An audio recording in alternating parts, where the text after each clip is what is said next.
Welcome back to the Concord Connection. I'm Mike Dyer, your host with CCTV. Excited today to be at the Concord Flower Shop.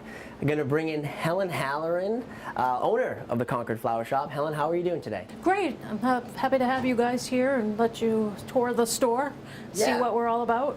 I'm really excited to be here. And I first wanted to get started, talk a little bit about your history and the history of the shop. I understand you've been the owner here for over 30 years. Yes, yeah. It was really an accidental situation where I had moved back to this area with my husband and our firstborn child, and I was working for the owner at the time, whose name was Grace. She was in her 80s, and she passed away suddenly, which was actually, you know, we all say, what a way to go. She didn't show up for work one morning. She was in her late 80s, and that was that. So she died doing what she loved. And my father-in-law said, you know, I'll help you buy the place. My husband at the time was doing a lot of different things, and he jumped on board to help. So he did this with me for probably about 20 years, and then he went back to his original vocation. So we were over on Walden Street for probably about 8 years, and then we went to Thoreau Street, where we were for over 20 years. 6 years ago, we moved to West Concord, so which is kind of cool because I grew up in West Concord, so it felt like moving home again. And we moved here because the florist that was here had moved away, and West Concord didn't have a shop, and it seemed like a good location for us. And I wanted this more open concept space, which is more popular these days, so people can come in and they can watch our designers in the back room from here, wait for their order if they're ordering something custom made.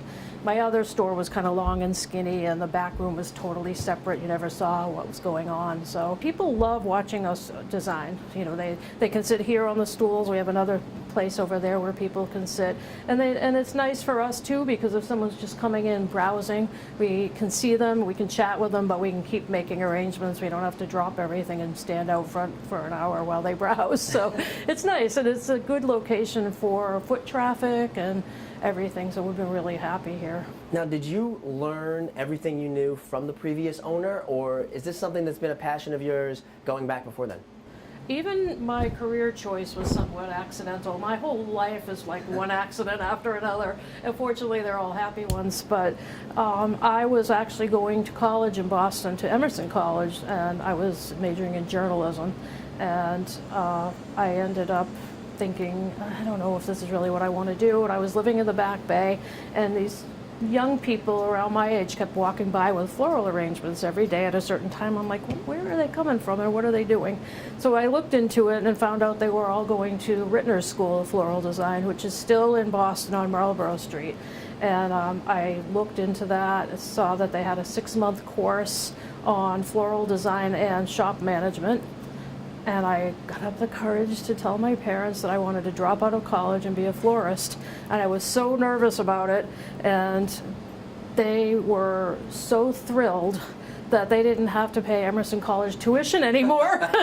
so that's how I did that. I went there for 6 months. I got a job right out of school in Swampscott, got a lot of really good training there. Then we moved to Gloucester, and I worked at a shop there, and we moved to Bennington, Vermont, and then we moved back here.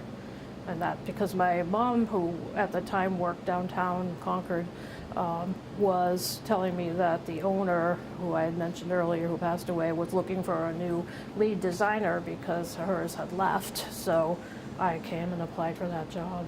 And the rest is history. That's how it happened, yeah. And speaking of history, you've got something cool here, because this shop has actually existed since the 1800s. Yeah, in different the locations. name Concord Flower Shop, you know, several different owners through the years, and way back when they first started, they were on Main Street, downtown Concord, and a customer of mine found this receipt from the original Concord Flower Shop in her mother's stuff, and this is the Farnham Smiths, which are a well-known name in Concord, and they purchased on August 9th in 1937 a dozen roses and a dozen gladiolas for the whopping total of $2.25.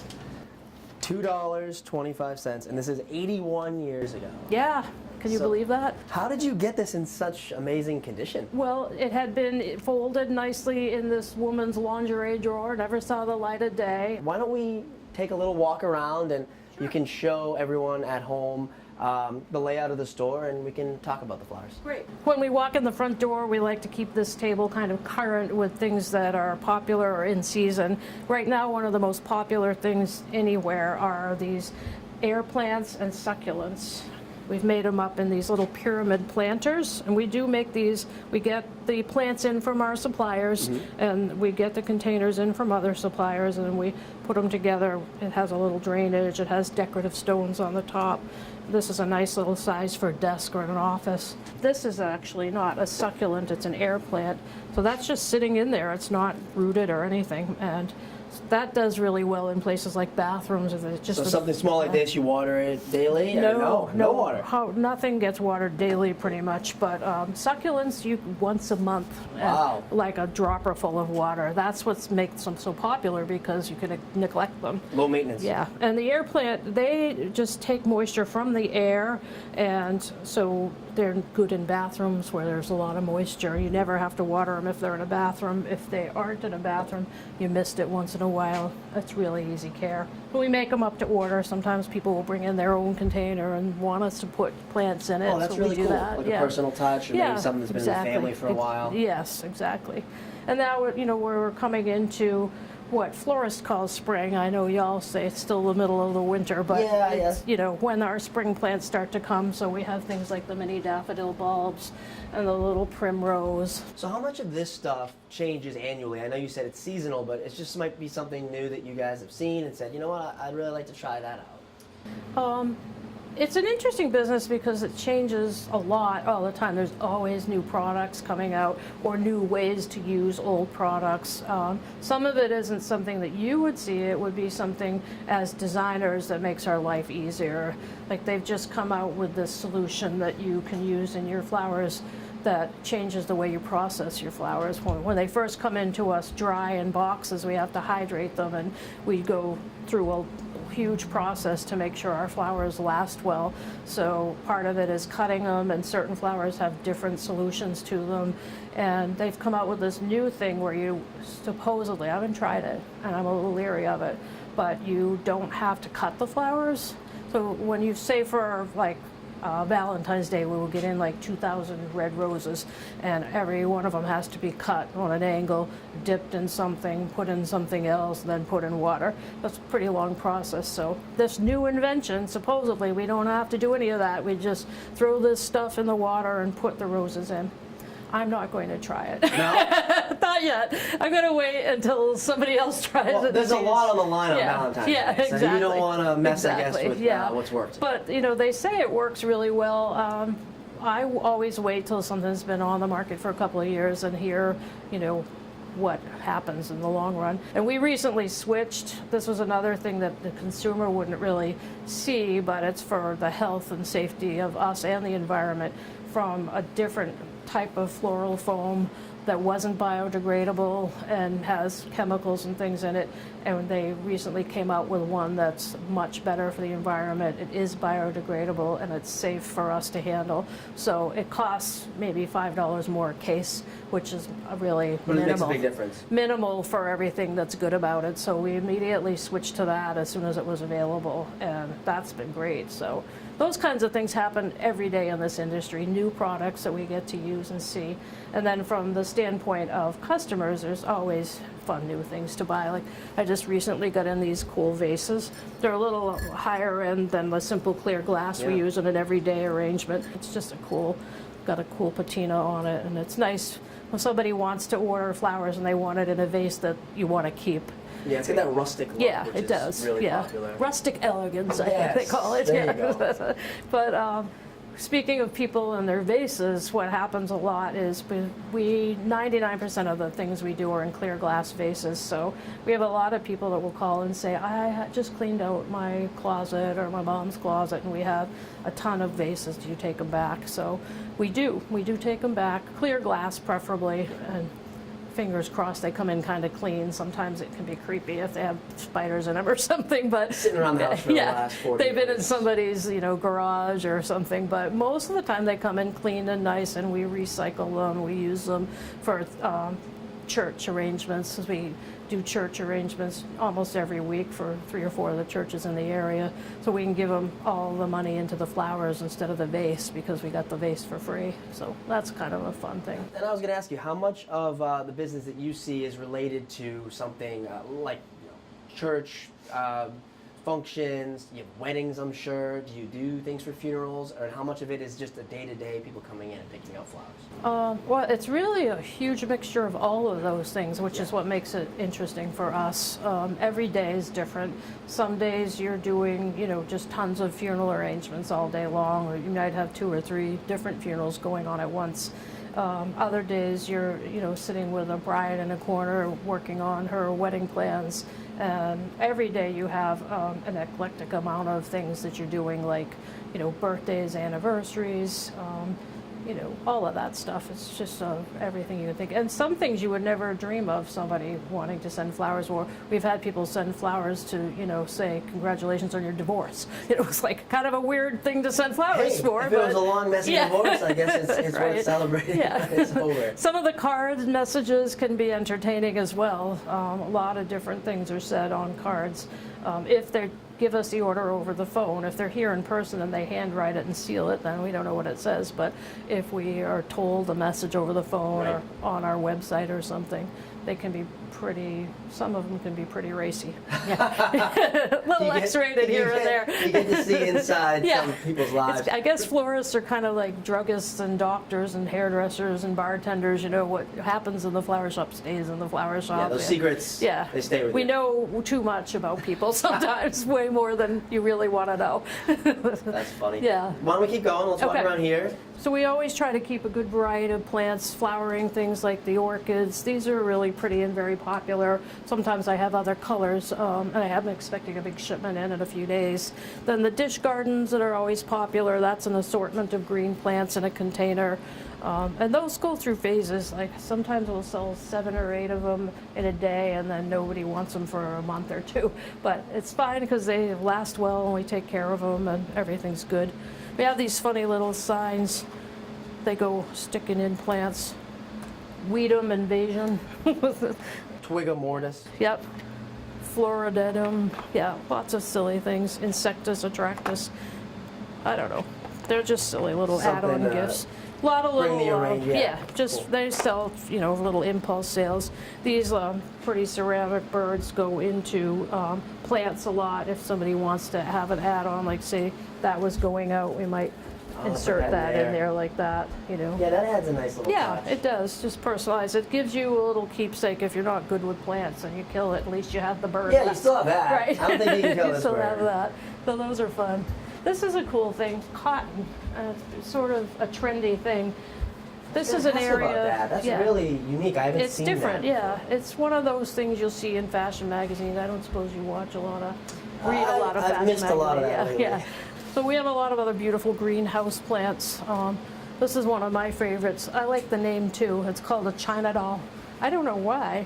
It's a cool name. It's really pretty. It is. Anyway, and it's not very hard to take care of. I try to keep in things that aren't hard to take care of for the customer's sake as well as ours, because really our main focus here and our real specialty is cut flowers. Right. And so there's not a lot of time in the day for plant care, so we have to keep things alive until we sell them. And we want to make sure That's always a goal. not too difficult. Yeah.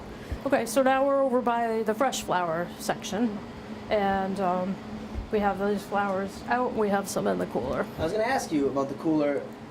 Is it just depend on the type of flower, what's put in the cooler, compared to what's left outside of the cooler? It's partially that. It's also, as I was saying earlier, the way we process flowers when they come in. So we prefer not to sell flowers the day they come in. I know everybody wants the freshest flowers, but the ones that are day old are actually better because of the way we process them. So they come in from all over the world. We get them a lot from Holland. We get them from California, Ecuador, Colombia, all those areas. So they've been dry, out of water for a while during shipment. So that's why when they come in, we have to do all these special things with different solutions of water. Special is the way we cut things.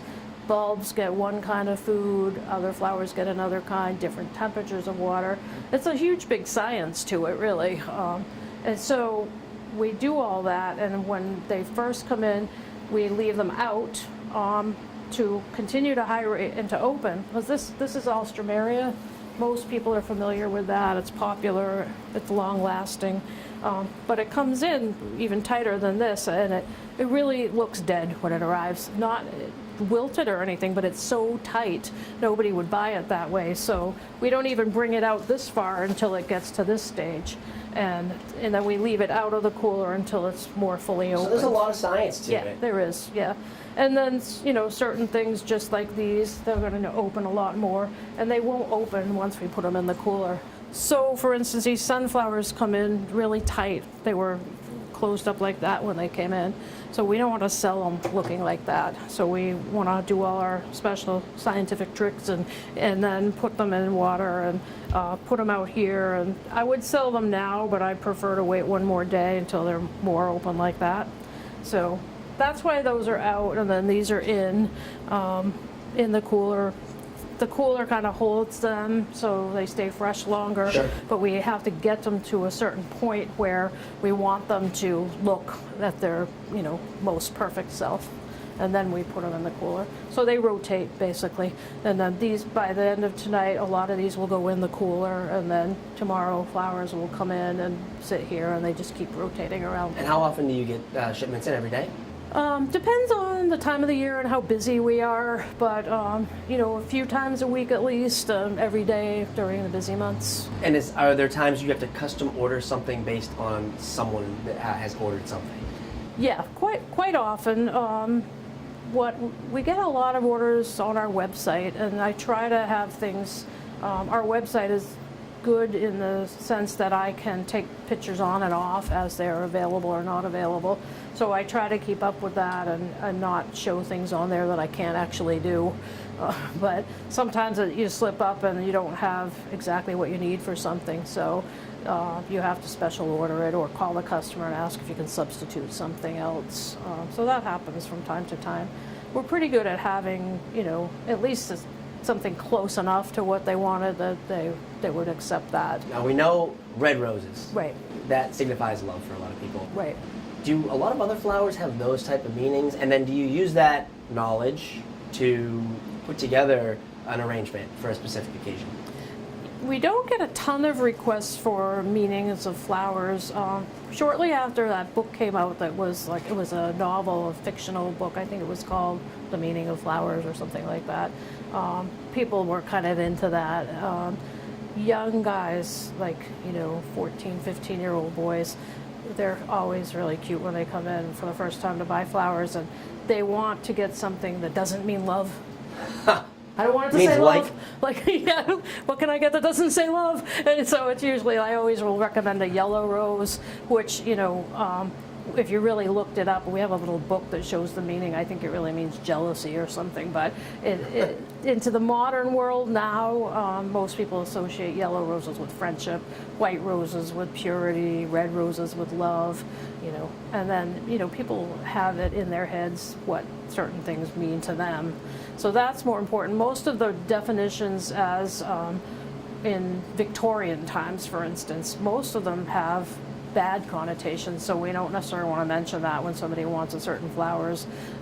You know, and it would be really difficult to put together a bouquet that said all that.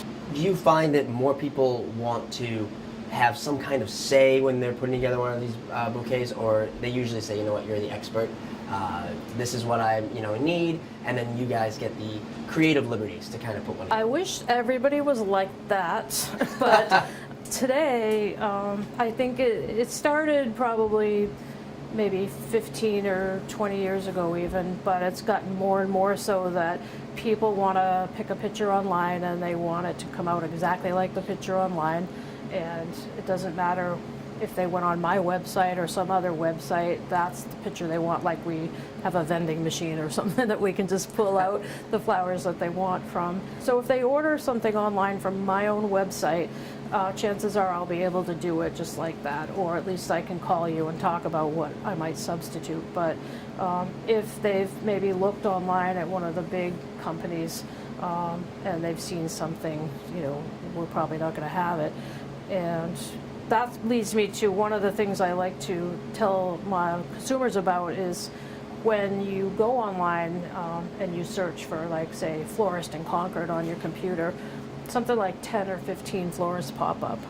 There's 4 florists in Concord. Wow. Those first ones are paid advertisers, and they are just operators in warehouses answering a phone, taking the order and sending it out through one of the big wire service companies, who then sends it to one of the small flower shops who fills the order. All the way down the line, somebody's taking a cut of that, and you're not getting your money's worth.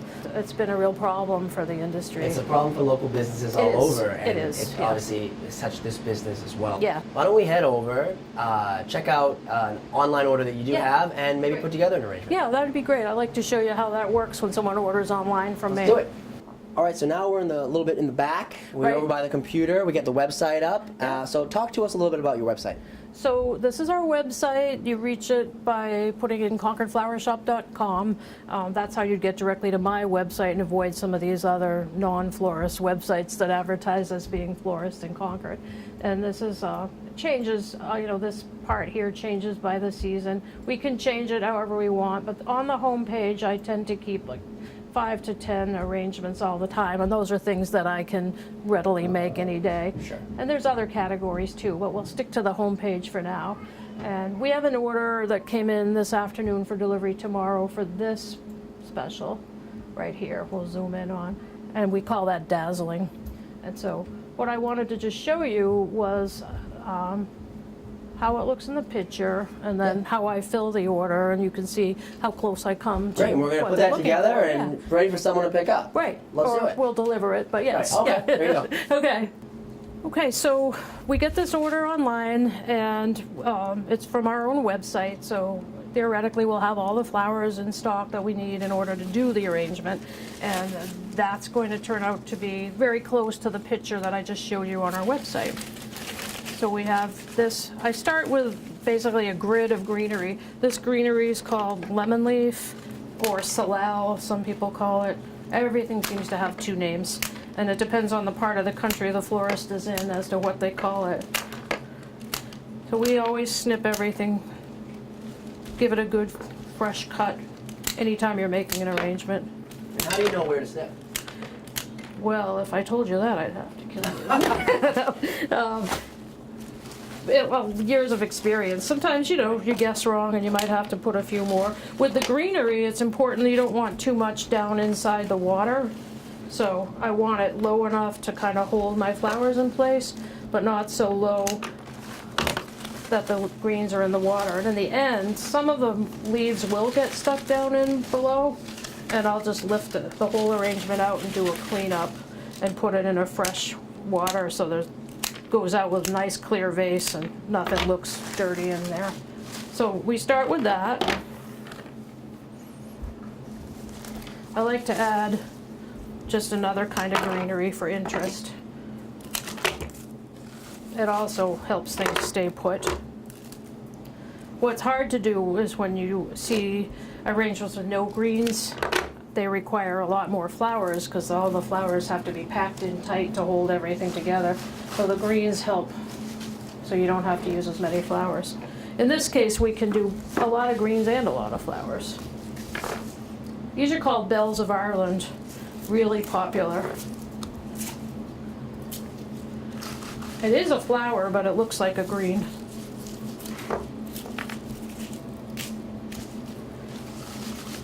And we're going to put that in for some height. Now this really wasn't in that original picture. Generally I start with the taller flowers first, and not every floral designer will do that. You'll have different people do it a different way. There's not really a right or wrong way as long as it works for you, but that's just how I like to do it. This is Delphinium, and that's one of the few really true blue flowers in nature that isn't dyed or anything, it's just naturally blue.